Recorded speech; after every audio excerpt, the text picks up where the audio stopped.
വാഴയിൽ പൊതിഞ്ഞിട്ട് അതിന് ശേഷം അതിൻ്റെ മുകളിൽ അലുമിനിയം ഫോയിൽ വെച്ച് നല്ല പാക്ക് ആക്കിയിട്ടുണ്ട്. ഇനി ഇതിൻ്റെ മുകളിൽ നമുക്ക് കളിമണ്ണ് ഒന്ന് വെച്ച് പിടിപ്പിക്കണം. എന്നിട്ട് നമ്മൾ ഇരിക്കുന്ന സമയം വർത്തമാനം പറയുന്ന സമയത്തും ഇതിൻ്റെ മെയിൻ ഐഡിയ എന്ന് പറയുന്നത് അലി അക്തറാണ്. ഇപ്പോൾ നിങ്ങൾക്ക് ഈ വീഡിയോയിലൂടെ അതായി പോയി വെറും എടുത്ത് പോകുന്ന ചങ്ങായിയാണ് അലി അക്തർ. അപ്പോൾ അവൻ്റെ ഐഡിയ ആണ് നമ്മൾക്ക് ലോക്ക്ഡൗണിൽ ഒരു പുതിയ കഴിഞ്ഞ ലോക്ക്ഡൗണിൽ ബക്കറ്റ് ചിക്കൻ ആക്കി, അപ്പോൾ ഈ ലോക്ക്ഡൗണിൽ നമുക്ക് കളിമൺ ചിക്കൻ ആക്കിയാലോ എന്ന് നമ്മൾ പറഞ്ഞിട്ടുണ്ടല്ലേ. അപ്പോൾ നമ്മുടെ മടിച്ചിക്കൺ ഇതാ ഇങ്ങനെ നല്ല തീ കൂട്ടിയിട്ട് നമ്മൾ വേകുന്നുണ്ട്. ഇതാണ് നമ്മുടെ ഈ ചിക്കൻ്റെ ഐഡിയക്കാരൻ.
കളിമൺ ചിക്കൻ അടിപൊളിയായിട്ടുണ്ട്.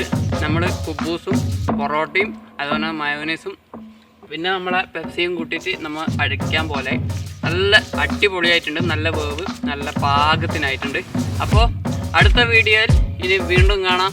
അതുവരേക്കും എല്ലാവർക്കും ഗുഡ് ബൈ. ഇഷ്ടപ്പെട്ടാൽ സപ്പോർട്ട് ചെയ്യുക, നിങ്ങളുടെ ഫ്രണ്ട്സിന് അയച്ചു കൊടുക്കുക. Bye, thank U.